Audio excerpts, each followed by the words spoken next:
भारत गौरव आचार्य श्री पुलक सागर जी गुरुदेव के प्रवचन और लेटेस्ट धार्मिक भजन व कार्यक्रम निशुल्क देखने व सुनने के लिए हमारे YouTube चैनल जीन शरणम मीडिया को आज ही सब्सक्राइब करें और सबसे पहले देखने के लिए बेल आइकन पर क्लिक जरूर करें। विशेष प्रकार का अभिधान, विशेष प्रकार का अनुष्ठान उत्सव पूर्वक करना, उत्सव के साथ साथ उत्साह भी होना। उत्साह नहीं तो उत्सव नहीं। निरुत्साहित रह करके कोई विधान नहीं कर सकता है, निराश होकर के कोई विधान नहीं कर सकता है, अवसाद में जाकर के कोई भगवान की पूजा नहीं कर सकता है, आलस्य में कोई भगवान की भक्ति नहीं कर सकता है। उत्साह होना चाहिए, अति उत्साह होना चाहिए, रोमांचित होना चाहिए भगवान की भक्ति करते समय। यहां पर जो शुपार्शनाथ भगवान का विधान हो रहा है, 108 अर्घ चढ़ेंगे। कर्म के आने के 108 द्वार हैं, इसलिए जब हम माला फेरते हैं तो उसमें 108 दाने होते हैं। वो पापाश्रव के कारण होते हैं कि हम भगवान का नाम लेकर 108 पापों के द्वार को रोकते हैं। मनुष्य में अनंत संभावनाएं हैं,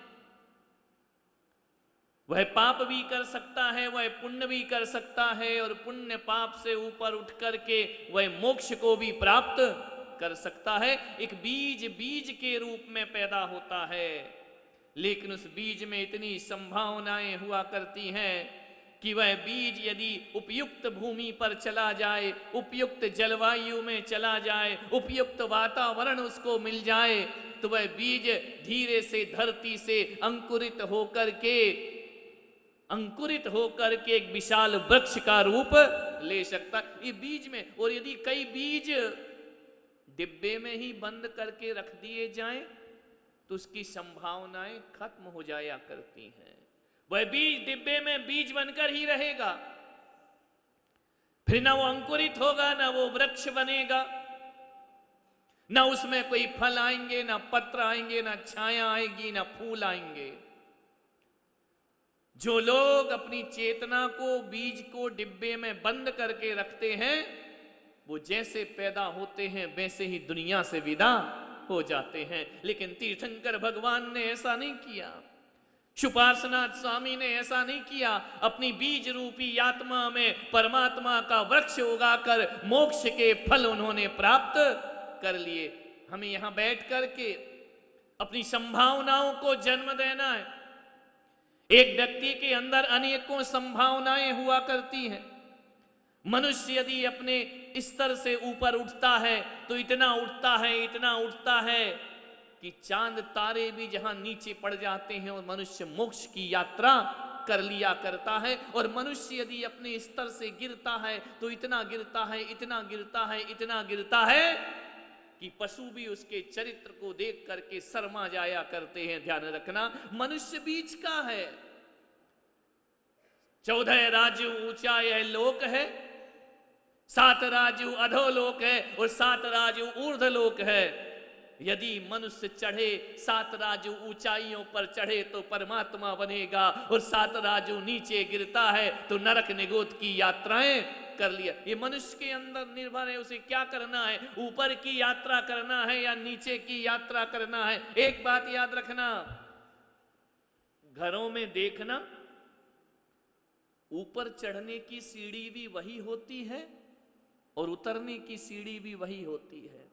2 सीढ़ी थोड़ी होती है तुम्हारे घरों में कि एक सीढ़ी चढ़ने वाली है, दूसरी सीढ़ी उतरने वाली है। नहीं, एक ही सीढ़ी है।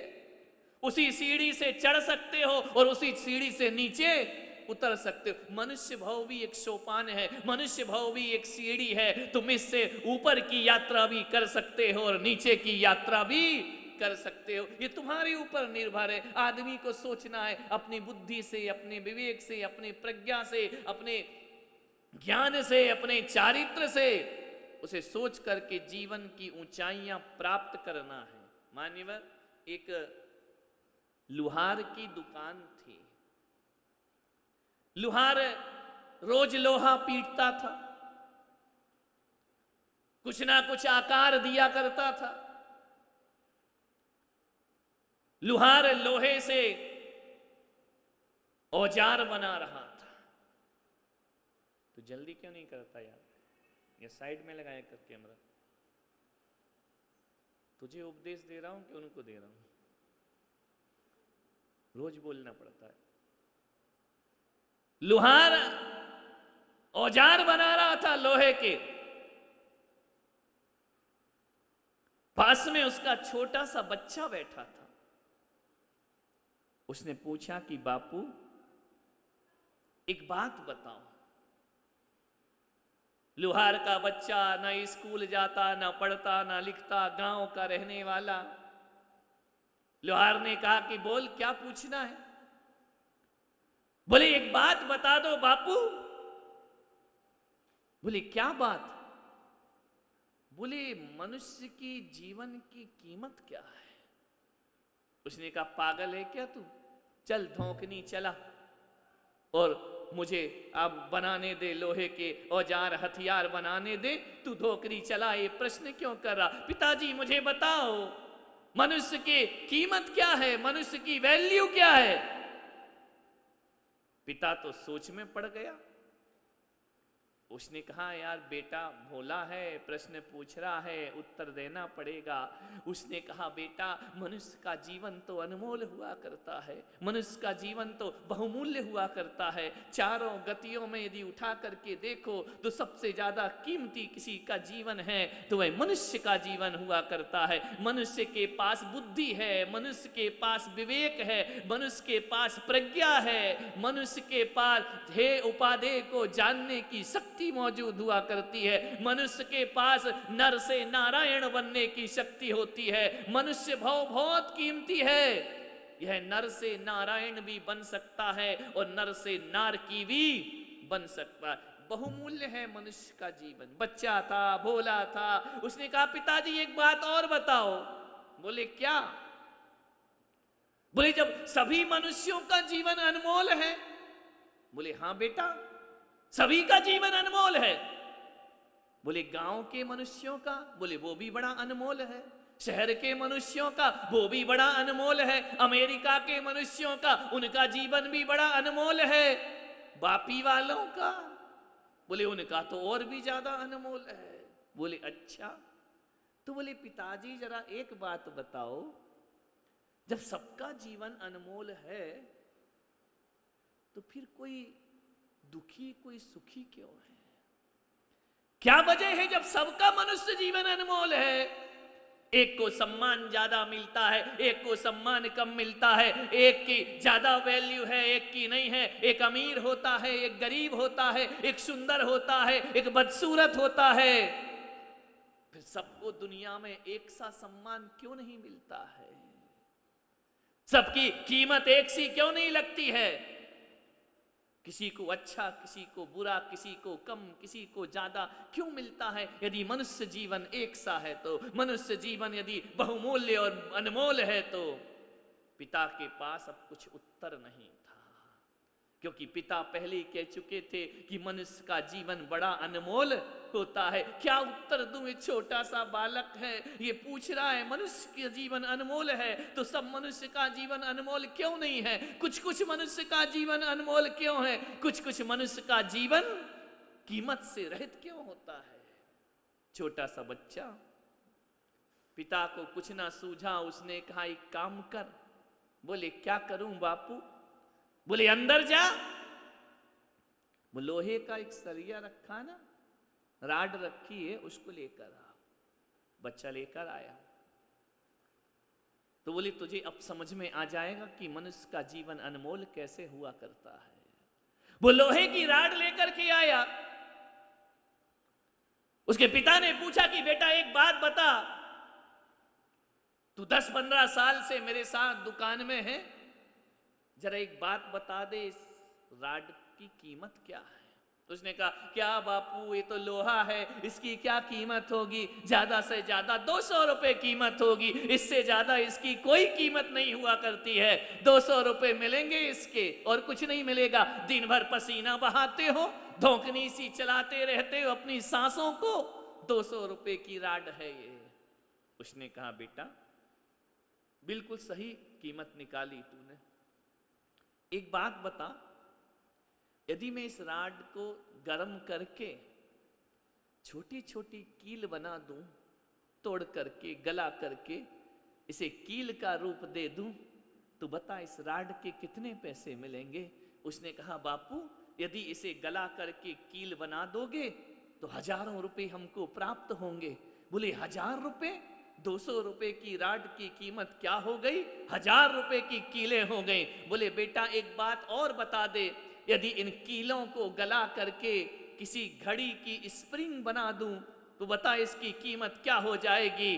बोले, बापू इसकी कीमत तो और ज्यादा बढ़ जाएगी। ज्यों ज्यों इसके यंत्र बनाए जाएंगे त्यों तो इस लोहे की कीमत बढ़ते चली जाएगी। पिता ने कहा कि समझ में आ गया, यदि इस राड को मैं गला गला करके नया रूप देता जाऊं, इसके अंदर अनेक संभावनाएं हैं। यह लोहे का सलिया बनकर भी जिंदगी जी सकता है, यह कील बनकर भी जिंदगी जी सकता है। और बेटा इस राड को यदि किसी मशीन का यंत्र बना दो तो इसकी कीमत लाखों में हो जाया करती है। बच्चे ने कहा, लाखों में? बोले, हाँ, कोई यंत्र बना दो, कोई मशीन बना दो तो यही लोहे की राड लाखों रुपए में भी जाकर के बिक जाया करती है। उसने कहा, बापू मुझे समझ नहीं आया, आप क्या कहना चाह रहे हैं? बोले, ये मनुष्य जीवन है, ये मनुष्य, मैंने कहा ना कि लोहा तो लोहा ही होता है।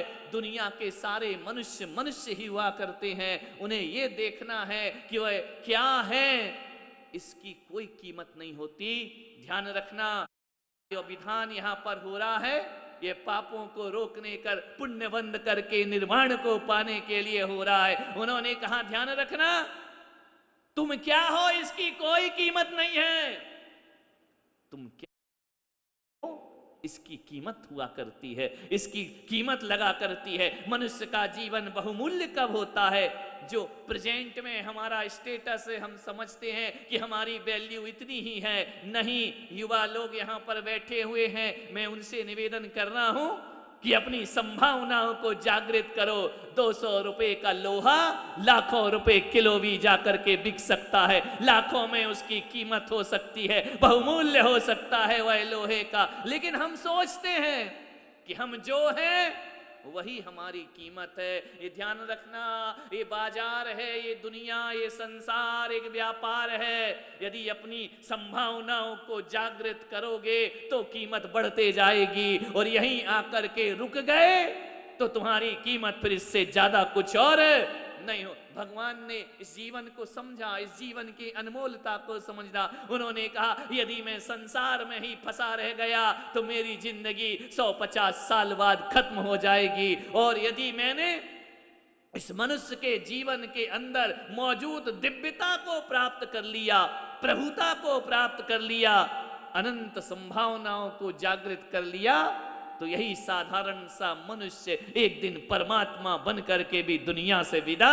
हो जाता। कुछ करना होगा, घबराओ नहीं, सोचो नहीं, हम क्या कर सकते हैं? करने वाले बहुत कुछ कर सकते। कौन कहता है कि आसमान में छेद नहीं होता? कौन कहता है कि आसमान में छेद नहीं होता? एक पत्थर तबीयत से उछाल कर देखो, आसमान तक भी जाकर के छेद। ऊंचाइयों को पीने वाले सागर के सागर पी गए, बनाने वालों ने सागर पर बांध बना दिया, बनाने वालों ने सागर पर पुल का निर्माण कर दिया, पहुंचने वाले अंतरिक्ष की यात्रा कर लिया करते हैं। विचार करिए आप, इस आदमी ने इतनी तरक्की की कि पानी में ये मछली की तरह तैरना सीख गया, जाकर के समुद्र के तल को छूने का साहस, अदम्य साहस इस मनुष्य ने प्राप्त कर लिया है। मनुष्य पानी में मछलियों की तरह तैरा। मनुष्य में वो ताकत है कि वह आकाश में पक्षियों की तरह उड़ने लगा, आकाश की यात्रा करने लगा। मनुष्य में वह ताकत है, अंतरिक्ष की यात्रा करने लगा। बाहर ये मनुष्यता ये अंतरिक्ष को भी जाती है, ये माउंट एवरेस्ट की चोटी को भी छू करके मनुष्य आ जाया करता है। विचार करिए, सोचिए, एक हाथ टूटा होने के बाद भी कोई भाला फेंक करके ओलंपिक गेम में पदक प्राप्त कर लिया करता है। कौन है ये? मनुष्य है, ध्यान रखना। लेकिन एक बात का अफसोस होता है कि इस मनुष्य ने पक्षियों की तरह आकाश में उड़ना सीख लिया, मछलियों की तरह पानी में तैरना सीख लिया। अफसोस तो इस बात का है कि इंसान धरती पर इंसान जैसा चलना नहीं सीख पाया है। धरती पर कैसे चला जाता है, धरती पर कैसे जिया जाता है, ये मनुष्य ने आज तक नहीं सीखा है। ध्यान रखिए, सोचना है आपको। बहुत कुछ कर सकता है आदमी। ये बड़े बड़े लोग, टाटा, बिरला, डालमिया, ये लोग एक साधारण व्यक्ति थे। पेट्रोल पंप में पेट्रोल के पैकेट बेचा करते थे।